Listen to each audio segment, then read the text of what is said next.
ഇന്നലെ വൈകുന്നേരം കൊടിയേറിയോട് ആരംഭിച്ചു. ഇന്നലെ രാവിലെ വേടങ്കോട്ടിൽ നിന്ന് ഭണ്ണാരി വരവുണ്ടായി. ഇന്ന് രണ്ടാം ദിവസം രാവിലെ 9 മണിയോടുകൂടി ക്ഷേത്ര പരിസരത്തുള്ള പുൽപ്പള്ളിയിലുള്ള സഹോദരിമാർക്കും അമ്മമാർക്കും പൊങ്കാല സമർപ്പണത്തിനുള്ള അവസരമാണ്. പൊങ്കാല ഇപ്പോൾ നടന്നുകൊണ്ടിരിക്കുകയാണ്.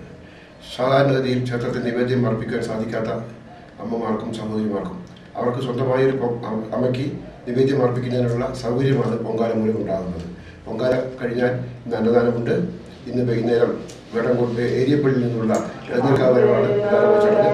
നാളെയാണ് പ്രധാന വിശേഷ ദിവസമായ ചുറ്റുവിളക്ക് ദിവസം. നാളെ രാവിലെ 11 മണിക്ക് ക്ഷേത്രത്തിൻ്റെ പ്രസാദൂട്ട് ആരംഭിക്കുന്നു. പ്രസാദൂട്ടിൽ പങ്കെടുക്കുന്നതിന് വേണ്ടി വയനാടിൻ്റെ വിവിധ ഭാഗങ്ങളിൽ നിന്ന് 10,000-ഓളം ഭക്തന്മാർ ഇവിടെ എത്തിച്ചേരാറുണ്ട്. ഉച്ചയ്ക്ക് വിശേഷാൽ പൂജകളുണ്ട്. അതിനുശേഷം വൈകുന്നേരം ക്ഷേത്രത്തിൽ ചുറ്റുവിളക്കുണ്ടാകും. ചുറ്റുവിളക്കാണ് ക്ഷേത്രോത്സവത്തിൻ്റെ ഏറ്റവും പ്രധാനമായ ചടങ്ങ്. ചുറ്റുവിളക്ക് കഴിഞ്ഞാൽ പ്രാദേശിക താരമാണ്. പുൽപ്പള്ളി മുള്ളൂർ പ്രദേശത്തുള്ള എല്ലാ ഭാഗങ്ങളിലും താരങ്ങൾ താഴെ ചേളാചൻകാവിൽ വന്ന് സംഗമിക്കുകയും അവിടെ നിന്നൊരു വലിയ താരമായി വയനാട്ടിൽ തന്നെ ഏറ്റവും വലിയ താരപ്പള്ളിയായി ക്ഷേത്രത്തിൽ എത്തിച്ചേരുകയും ചെയ്യുന്നു. ഇതാണ് നാളത്തെ ഉത്സവത്തിൻ്റെ പ്രധാന ചടങ്ങ്.